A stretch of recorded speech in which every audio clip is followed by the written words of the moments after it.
Hi everyone, sorry there was just a slight technical glitch my end. I'm not the techiest person in the world, but hopefully you can see myself and Tracy now.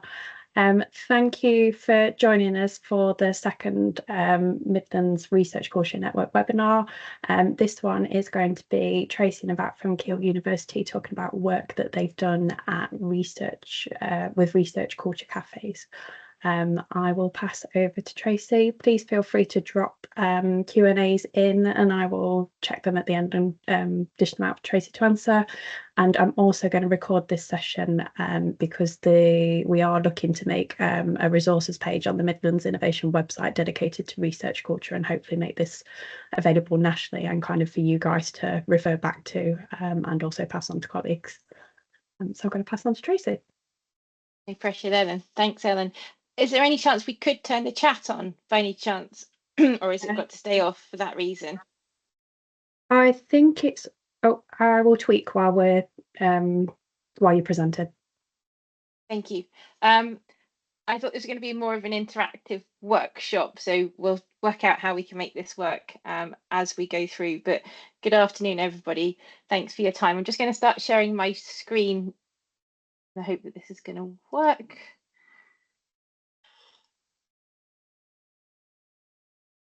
Thinking about it.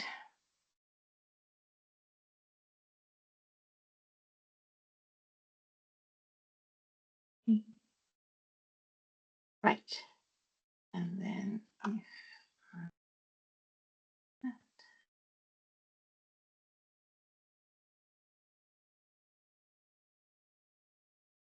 incredibly slow, so I'm hoping people can someone just let me know that they can see that, please? Yep. Excellent. Okay. Let's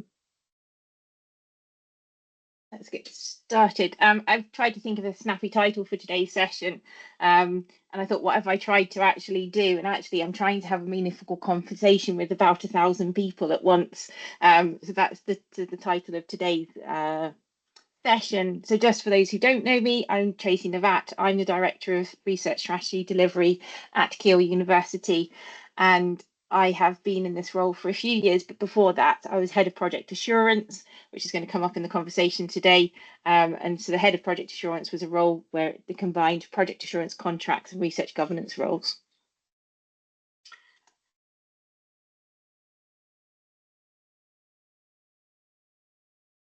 Okay, so during the session, I'm going to give a quick background or a bit of an explanation of where we are at Keele, the journey that we've been on in this space so far. I'm hoping to provide you with a chance for reflection and a bit of a discussion through the chat as we go through today's session, but also I've kind of allocated about 15 minutes for discussion or questions dotted throughout the session. I'm hoping it won't take the full hour because I would imagine for most people there's another meeting starting bang on 1 o'clock, and I'd like to give people a chance to stretch their legs and go and find a cup of coffee. So I am trying to be more neuro-inclusive in my practices. So there is a transcription that's being recorded of today's session, and hopefully that will provide a source of notes for people afterwards. I'll also share the slides via Ellen. And if you prefer to have your camera off, please do so. Or if you want to move around, again, please feel free to do so. For those of you who were at the Welcomes event earlier this year, I've taken on some of their practice, which I thought was great. So I'm going to use some 2-minute pauses throughout this session to allow people time to reflect on what has been said, just to kind of process some of the information, work out any questions that they want to ask, just to move around or just to sit. But I will ask people just to be quiet, but all the microphones are muted anyway. So just this screen will come up at those stages and I will move us on when the time is up. So a bit of a background and kind of where we are and kind of why I'm doing this. So I did my PhD, I moved into the postdoc space, and as a female, now I look back, I didn't have a great experience, but at the time I thought that was the norm, so you just dealt with it. So when that national conversation started over 7 years ago around research culture, I was super excited. I was like, yes, And then I was really confused almost immediately when nobody else around me seemed to be excited that we were going to have this conversation. So what I kept getting from people were, well, it's not that bad.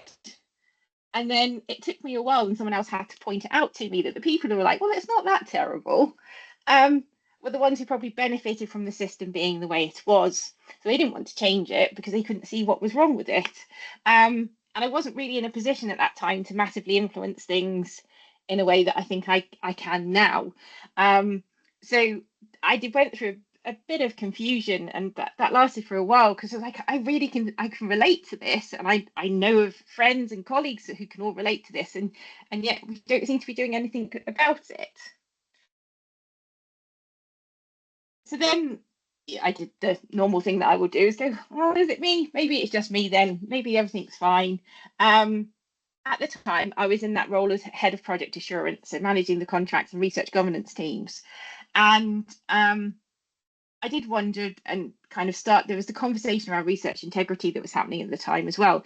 And again, I'd had one of those experiences where I had a professor tell me to omit some data from my data set because it made the analysis outcome change, look more favourable, and therefore would get us a publication in a better journal. And again, at the time, was really uncomfortable with that. So again, research integrity was an agenda that I could really understand the need for us to have this conversation, start kind of making the improvements that we could do. And that was an area that I could influence as head of project assurance, because at the time, the director said, well, that's kind of governance-y type stuff, we'll put it over there. So I wrote the business case and we created this academic lead for research and integrity and improvement role. And that was at the same time as we were working really closely to become one of the first partners of the UK Reproducibility Network. So with that academic lead, who at Keele is Professor Jim Grange, we created a network of each faculty having a research integrity lead, and we had UKRN local lead as an ECR to try and provide some of that kind of early leadership opportunities.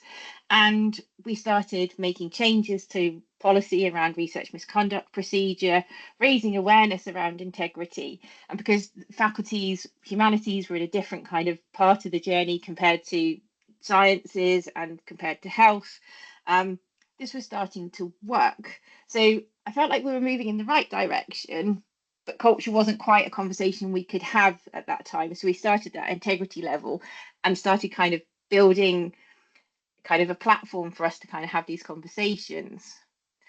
So that obviously didn't happen overnight. That took a couple of years. But during that time, that national conversation around research culture continued. And then there was the start of a conversation around, well, how do you measure a research culture? Again, I was still confused that the executive were not jumping up and down to kind of start looking at about how we can improve this. But I was in a better position by that point because I had been made the director, so that I could influence at that institutional level.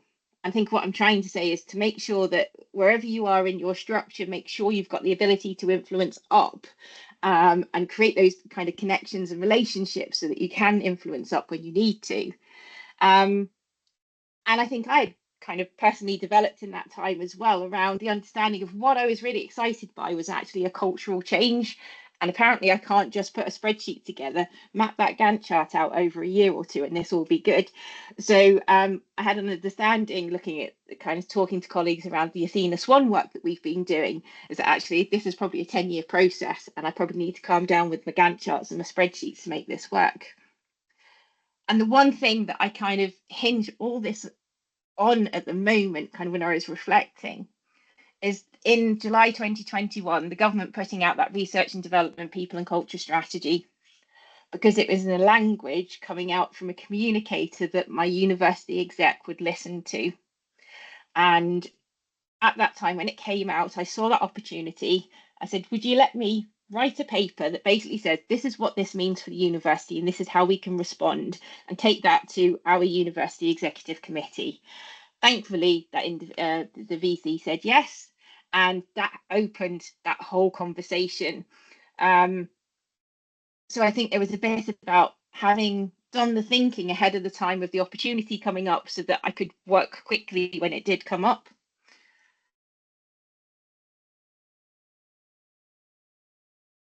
So the first point after taking that paper that basically said these are all the things that the government are interested in us doing, and it's around research culture, I was aware that I was still talking to a group of individuals in the executive who didn't fully understand what the problem was, because they had benefited from the way it is. They've made it to an executive level in a university.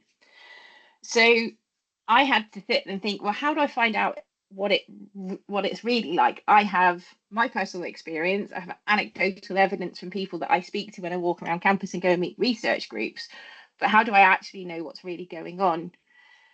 At the time, we were coming out of COVID, and it felt like during COVID we sent pulse surveys and other surveys out kind of once a week, and I think there was just a bit of general kind of fatigue around surveys, and I was very conscious that I didn't want this to feel like an audit. I wasn't just collecting information and then disappearing off into the distance with it, and not having that conversation back to the people who have provided that information, because that to me feels just a bit disingenuous.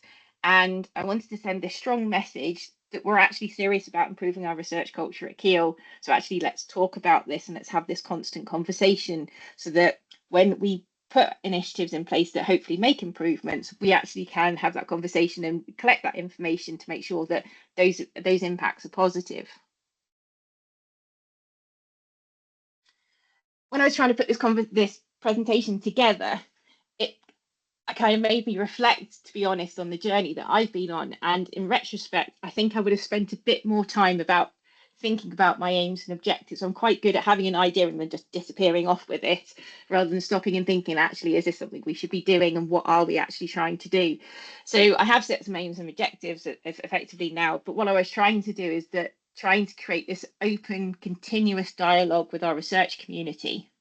And when I said research community, I actually meant our PGRs, our PS colleagues, professional services colleagues, and not just in the central research office, but those who sit in the faculties, in the library, estates, technicians, our academics, and the university executive as well. So this conversation has got to include everybody in that. And that's where that kind of first slide, the title, comes in from. If you add those up, it's over 1,000 people. Now, Keele's quite a small institution, and some of you are going to come from much larger institutions, and have even more of a challenge, because you're trying to talk to even more people, probably in magnitude orders higher. So what we did to have these conversations, to start this conversation, is that we hosted some research culture cafes, and I'll get into the details of those in a minute. But the one thing that we stated from the beginning is that the very first cafe, the chief operating officer, the deputy vice chancellor, and vice chancellor all turned up. And it wasn't just to turn up and then say, this is great, well done, I've got to disappear off to something else. It was actually to sit down. They all split up onto different tables and have meaningful conversations and act as participants of that research community, not just sat there kind of hearing the feedback. Actually, I think, yeah, all three of them would have had a kind of time as an academic researcher and understand what research culture is. I did have to brief them beforehand around what we're looking for out of these conversations, just that they felt more kind of empowered to walk in, and that they weren't going to be kind of just shouted at as soon as they walked through the door.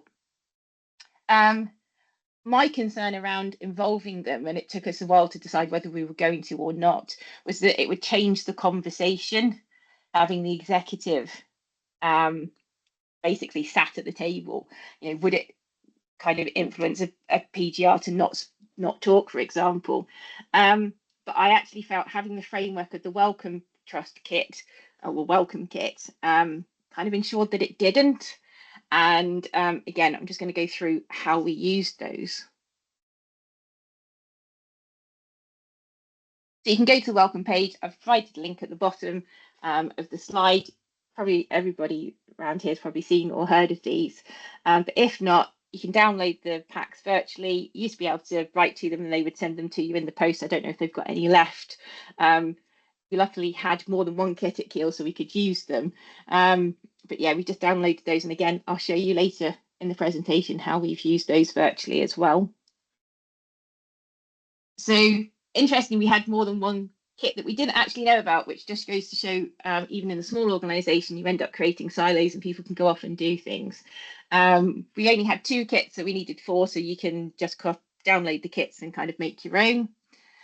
So this was in autumn, it was about October, November 2022.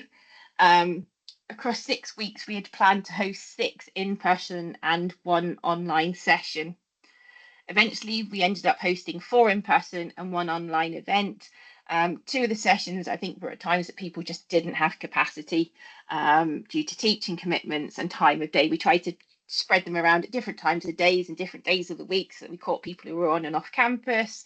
That online event didn't work very well, to be honest, but we've tweaked it now. And again, I'll show you what we do now later in this presentation. We also gave people the opportunity to respond via a Microsoft form. So we converted as much of that welcome kit with the questions as possible into a Microsoft form. This did not work. I think it kind of strengthened our argument around let's not send a survey out around this.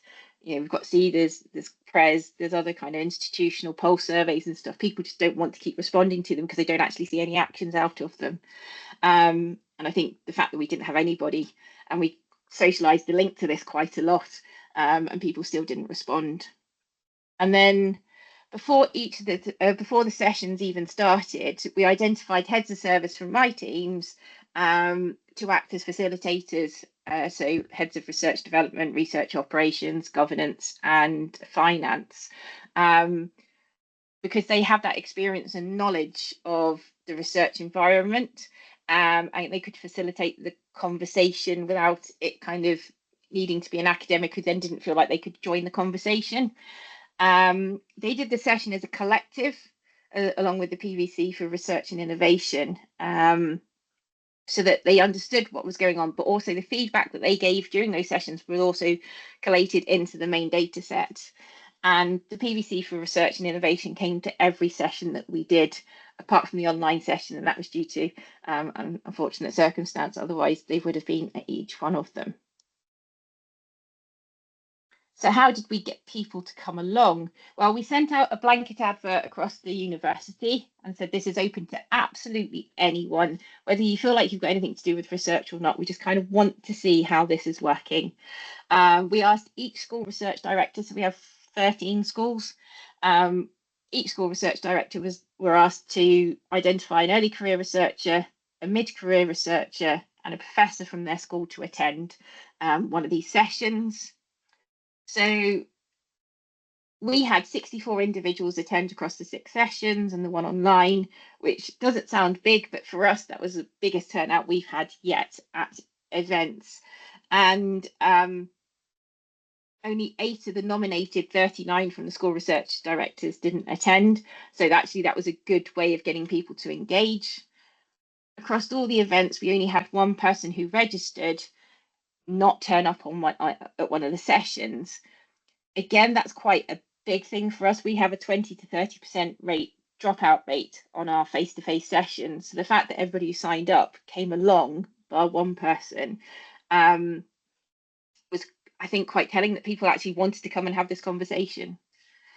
The one thing, again, reflecting on who turned up, they were predominantly academic colleagues. And I've got a slide in a minute around what I would do differently, and I'll revisit that point. Which is this slide. It's a good job I can remember what order these come in. We should have asked professional services directors to identify colleagues in the same way that we ask school research directors to. And I think that way we would have had a greater representation of professional services colleagues. All my team knew that it was going on. I'd explained to them what it was about and that professional services were encouraged to come along as well. But then a lot of people just went, well, that's clearly not for us. And I think I got the messaging wrong around that. I don't think I would hold them in November, although I'm still trying to find a right time of the year to actually hold an event so that everybody can come along. It turned out to be a very busy time of year, and I think that impacted on the number of people who came along to start with. The events were an hour long. I think I would probably make them an hour and a half now, but that does come with its own issues of it's easier for someone to take an hour out of their day versus an hour and a half. or they might already have something scheduled in. I think I would have advertised the sessions a bit better, socialised the events at faculty research committees, university research committee and school research committees, so that there was more of a kind of an expectation that these events are going, why they're useful, who can come along, because not everybody will read an advert or a kind of a thing in a newsletter. And I think the other thing is we tried to do these too quickly. We kind of went, right, we're going to do these. And then in a couple of weeks, we had the dates organised and people were booking on them.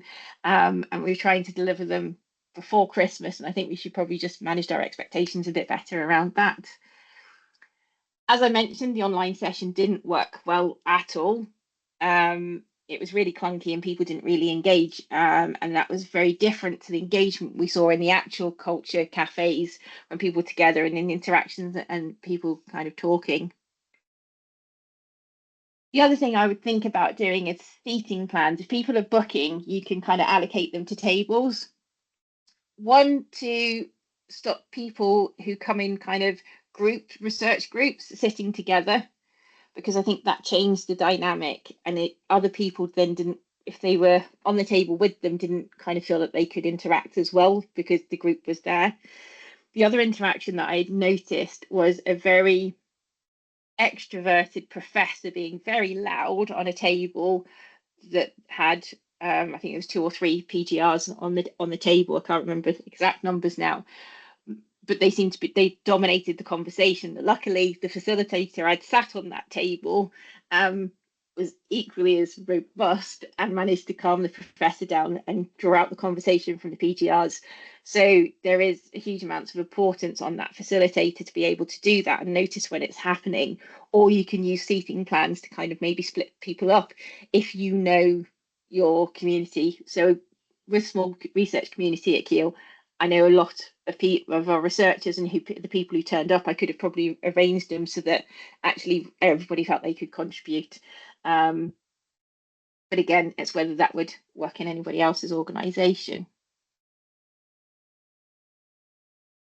So that's not everything in the presentation. Don't panic. That's not the end. We're going to move on to kind of where we are now. But that was the first set of research culture cafes we did. I'm just going to use this time for us to take a 2-minute pause to reflect on what's been said. If you want to move around, please do, or just sit in quiet, and then I'll carry us on after 2 minutes.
Okay, so we're going to move on.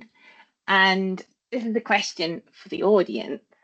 Again, this is space for you to reflect to yourself if that's all you want to do, or if you would like to share in the chat, please do, or if you want to speak, I'm pretty sure there's a way that we can, if you put your hand up, I think we can unmute people. But it's just to start you thinking around, do you have an institutional perspective of your research culture? So as an institution, do you know what your research culture look like, where the issues sit, where there's great practice happening? And do you have that then down to the school, faculty or college level, depending on how your university is structured? And are there any differences between the two? So this is just that perspective. The conversation question is going to happen later, but just, do you have an institutional perspective of research culture? That might be your own personal reflection, or actually as an institution go, no, we've already had this conversation and we did it this way. So if you would like to share in the chat, please do. I'm just going to give us a minute to think about this, or if anybody would like to share by putting their hands up, I'm more than happy to unmute people.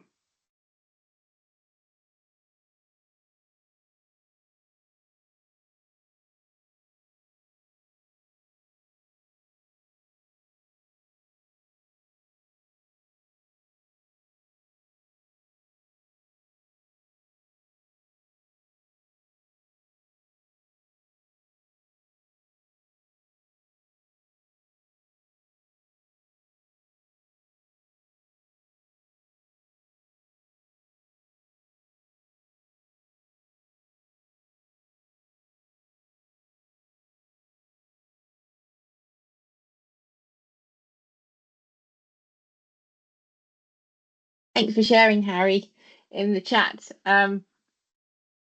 Just for those in the audience, Harry's responded that they have a partial institutional perspective, and I don't think I've got an entire perspective. I imagine there's probably pockets that I've not found yet, but I think having this conversation will eventually open it up.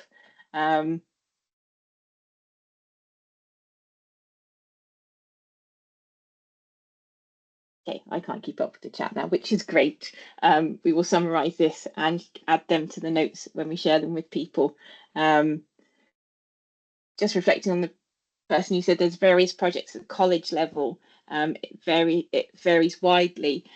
We've had this as well. I've got a faculty that's going off and defining their research culture themselves, and doing the work themselves. But at the same time, we're a very small organisation, and it just didn't make sense for everybody to go off and do their own thing. But in larger organisations, that makes perfect sense, because you're almost like universities within a university. So again, it's not that one size doesn't fit all. I think you've got to adapt it to your organisation. I'm just going to move this on because I'm conscious of time. So what did we get out of these research culture cafes? The main themes that came out were around time. No one has the time to do the right thing, was the kind of message that we got. Not everybody was recognised for their contributions. Not everything felt fair. And there was a lack of support in certain areas, and those came up frequently in the comments. We took the major themes that we identified from the feedback from these sessions, and we turned these into the 5 pillars of our research culture commitment that has an underpinning research culture action plan. So one of the goals that I set at the beginning of this was that colleagues who came along, invested their time, who everybody's busy, who came along, that they could see their input in the culture commitment, in the action plan, and see that we could and will take it seriously, and action actually happened. Because I kind of said earlier, there was a kind of a feeling that lots of people had kind of put information in and then never heard about it since, and no action had happened. And I didn't want people to think that this was, because that would just close this conversation down, and actually want this conversation to continue for as long as the university exists, so that we know kind of what's going on. What we did on our action plan is, even if it was something that we didn't think we had the capacity or the ability to do, but it was clearly important to an individual, we would say we'd explore that and make sure that actually our assumptions were correct. So anybody who turned up to those culture cafes could literally go into that action plan and go, that's there because of the thing that I said. And people have fed back that they can see that, which is good for us. So these are just the 5 commitments that we now have. These will be embedded in our new research and innovation strategy. We decided that we didn't want a separate research culture strategy, that this should just be embedded in everything that we do. So those 5 pillars are around recognition and reward for all, supporting researchers to be successful, encouraging good research citizenship, ensuring opportunities for all, and fostering a vibrant and inclusive research culture, these are kind of very high level things, but everything that we do in that action plan will fit under these 5 pillars. And it was a short way of saying this is our commitment at Keele. And actually this has been co-created with everybody because who've turned up at these culture cafes. So it's a collective endeavour. It's not being done or enforced by the top of the university. So we wanted, like I said, to keep the dialogue open. We advertised another series of the research culture cafes because the last one seems quite successful. We did this a year later and no one signed up. And we all just sat back for a bit and went, oh, didn't quite expect that. Right. Again, I think the time of year didn't help. I think also it took us a while to take the feedback from the first set and pull that together into the culture commitment, get that through university approval procedures. And again, I think it was that people didn't feel like action was taking place. So if you are going to do this and you want people to engage, I think it's important to think about your timings around things. So then we tried again in January to March this year, and less than 10 people turned up. And again, those who signed up turned up. So those who wanted to come along had something they wanted to tell us, which was great. And I did sessions where there was only one person. For example, I did one with a PGR turned up, and actually just doing that one-to-one session with them actually turned out to be a really useful experience. And I got a lot of information, and it still fed into our collated data and into our action plan. We did, during this point, develop a better model for doing this online. So what we did is use Microsoft Whiteboard, which everybody should have access to if you're in Teams. It's just in the apps waffle thing at the top of the screen. And we converted, using the PDF that you get from the welcome page, just copy and pasted that into the whiteboard so that we could do these sessions online, because we're quite conscious that we have PGRs, for example, who are remote and don't come on campus that often, or we have professors that are doing long-term research projects overseas, and they're still part of our research community, whether they're on campus or not, so we wanted to be able to include them. This worked really well. It was really interactive, and the feedback we got was that people felt almost even more confident to say things because they were behind a screen. So we feel that this is a model that we can use going forward. But we still didn't feel that we've got this. We didn't feel then that we had this continuous conversation going. And our research developer came up with a great idea. He basically went on Amazon. You can probably buy these from somewhere else. I'm not getting any commission from Amazon. I put the link in so you can see what's the type of thing we're looking at. Here's a picture, and it is just a post box. It's not very high tech. And yes, you do have to lug them around to in-person events, but we just have 4 of these boxes with each of the welcome questions per box, and we've got some brightly coloured bits of paper. And any event that we put on, whether it's researcher training or a research conference or a seminar, we take these along, and people are used to seeing them now, and they know that if they come to one of our research events, these will be there and they can feed something back. So they don't have to go and find a form. They're naturally going to come to an event.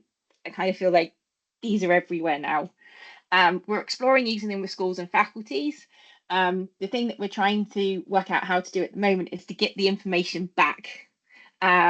it's easier when people fill things online, because then you can just transfer this spreadsheet, but now we're going to have actual physical bits of paper, and it feels pretty old school, and the kind of in the times of AI it doesn't feel very technologically sound, but it's actually the best way that we found to get responses.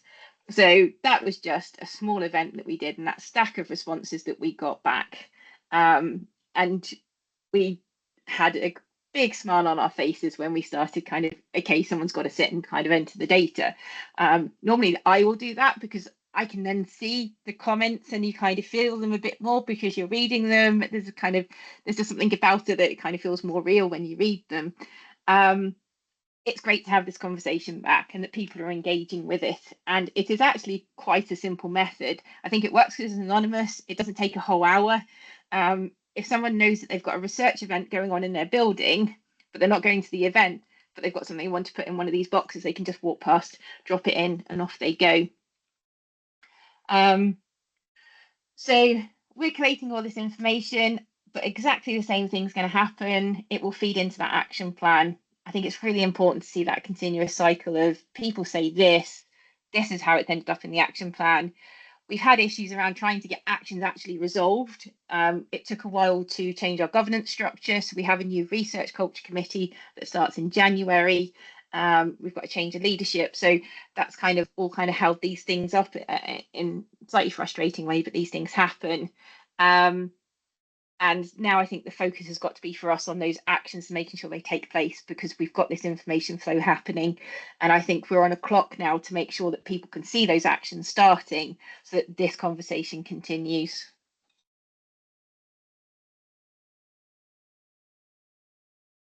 So I'm just going to pause this again for 2 minutes and let you digest that, and then we'll move on to the next set of slides. We haven't got too many more.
Okay, so I just had a quick look through the chat. Harry, you've picked up interested on how Keele managed a huge can of worms that popped out at the end of discussions. I feel like I'm a can of worms wrangler now, that I kind of force them into little pens and go, right, we're going to deal with that one first, then we're going to deal with that one. But at the same time, I don't kind of hide those other cans of worms. It's more of a, let's have this conversation. These all exist, but we're going to prioritize this one first. And it might just be Keele, but I feel that everything we touch is a can of worms. So I think we're just kind of used to dealing with them. But I think there's a lot of conversation and thought that has to happen first about who to have the conversation with.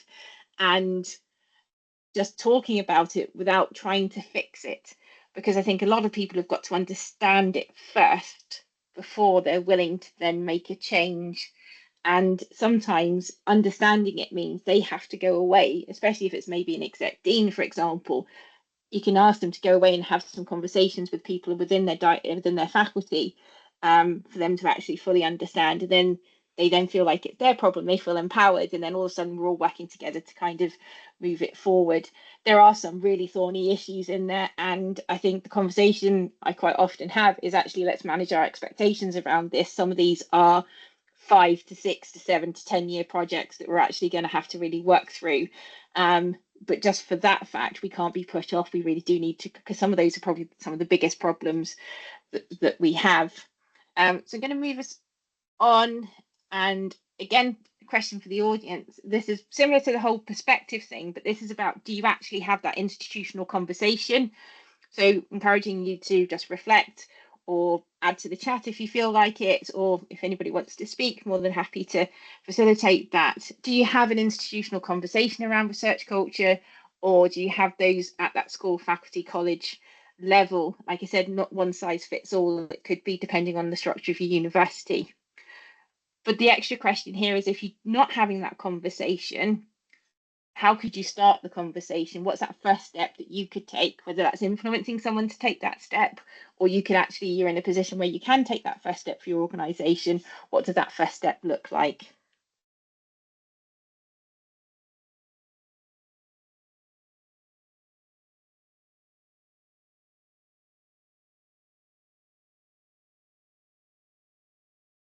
Harry, yes, I think we started with so Harry's reflected that it sounds like problem structuring methods approach, the focus being on discovery, not solution. At the moment, I think we'll get to the point where we flip to what is the solution to this. But I think if I'd flicked the solution immediately, lots of people would not come on the journey with me because they don't think there's an issue to start with. So yeah. Again, it's what works in your organisation. This is just my reflection of what's worked. I'm not sure it's worked. It's working at Keele.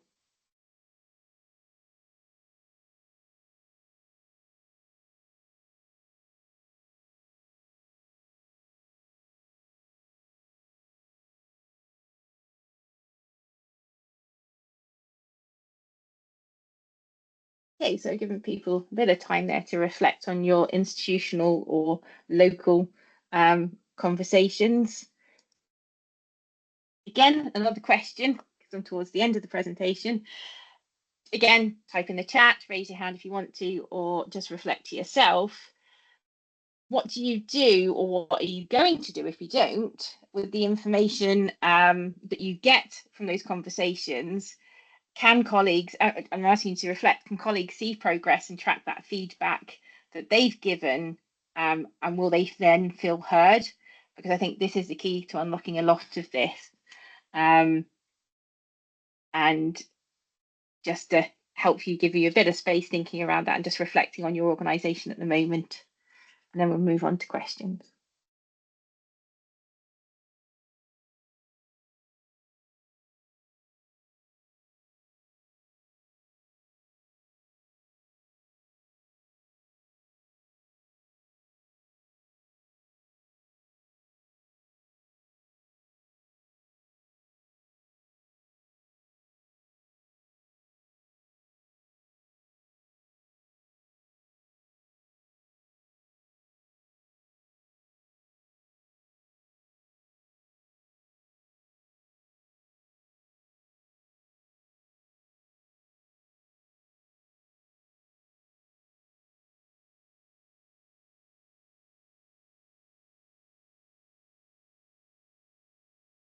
Okay, what I'm seeing in the chat is there's kind of conversations happening, but not everybody's aware. I think that's the thing, isn't it? I think I'm fortunate in the fact that I'm in a university, it's quite small.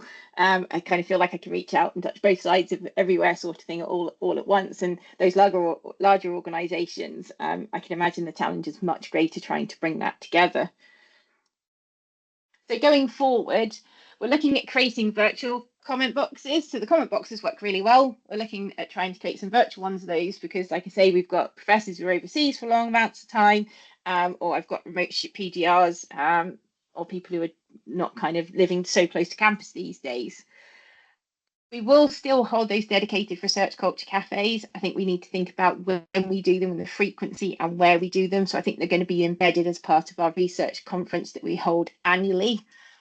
And I need to work harder at increasing professional services and technician engagement.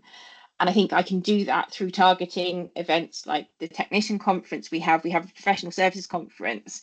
I think just bringing those kind of research culture cafe kind of styles to those events and the boxes, so that when they see them in buildings, or if they go to a seminar, that they know what they are, and or if we've just got them on tables in foyers of buildings, for example, they know that they're there for them as well. So I think that's the next bit that I need to do around this. So that just leaves me hopefully with a couple of minutes to answer any questions if anybody has them. I've tried to keep up with the chat, but not done with a very great job at that. So if anybody wants to ask any questions, please do.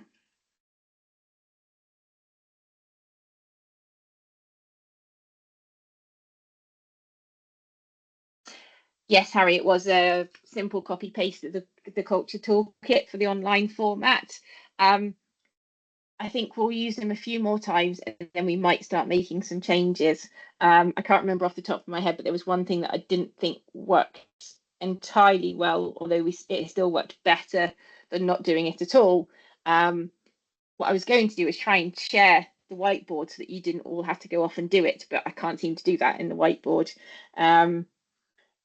So interesting how different it was then without the whiteboard. Without the whiteboard, it was awful. The online session just didn't work. We were just talking through it and nobody engaged.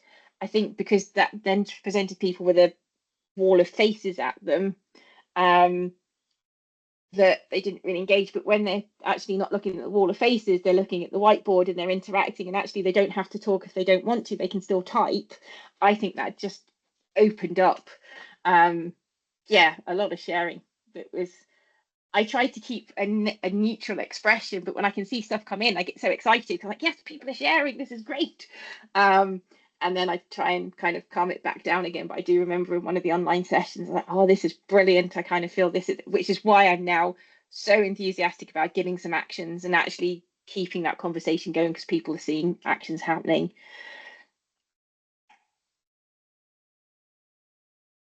How many people is too many people for a culture cafe in your view? It all depends on how many facilitators you have and the size of the room. I would probably stick to 3 or 4 tables. I think we had 5 people per table, and be really conscious of noise levels in rooms so that you're being kind of, it works for everybody. Those who are neurodiverse will struggle with noise levels. If the conversation's too loud, they won't hear what's going on around them and be part of that conversation. I'm just moving back up.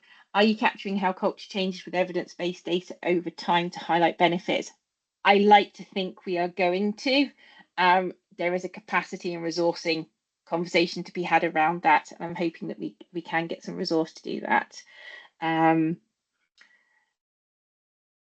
Were there any big surprises that came out of the cafe sessions? For me, no, because I've been having these kind of anecdotal conversations. I think there were some big surprises for our executive, that people were willing to sit there and go, this is really hard and it doesn't feel fair and there's a bias in the system. And I think that made our exec kind of sit up for a bit. The Welcome Project is okay, but that's not a question. Okay. Just on Emma's kind of comment around the fact that this being a 10-year journey, it's challenging to keep engagement when fast progress can't be made. I completely agree. Our university seems to work now in a currency of you're being successful if you can show me a Gantt chart and there's green boxes that you've delivered to time. It's like, how do I put culture, these things that I want to do, into a Gantt chart and show you progress, that you continue resourcing this, but actually I can't do that evidence benefit kind of analysis, return of investment in a year or two. Ask me in 5-10 years and then I might be able to show you it. I think that comes from educating the people who kind of having that conversation with you and just kind of being honest of you're expecting this, I can't deliver that, but actually the longer term benefits you will see. I think that conversation. But again, I'm in a fortunate position that I can have that. We're a small university. I work really closely with a PVC, DVC, COO, and VC, so I can have those conversations quite freely. Okay, I'm conscious of time. Like I wanted to wrap up earlier so that people had time to go and get a drink and stuff before their next meeting. So I'm just going to leave that there if that's okay and stop sharing my screen. Oh, this is probably for branding purposes. I should probably show the last slide just to thank everybody for their time this afternoon. It's been great to have the opportunity to share these practices. And I've also noticed that in the audience, Ben Coleman, our researcher developer at Keele, has provided huge amounts of support and worked with us on these. So I'd just like to thank Ben because I can see him here and he's done a load of work with this. So I hope everybody has a great rest of their day and thanks for your time. Bye for now.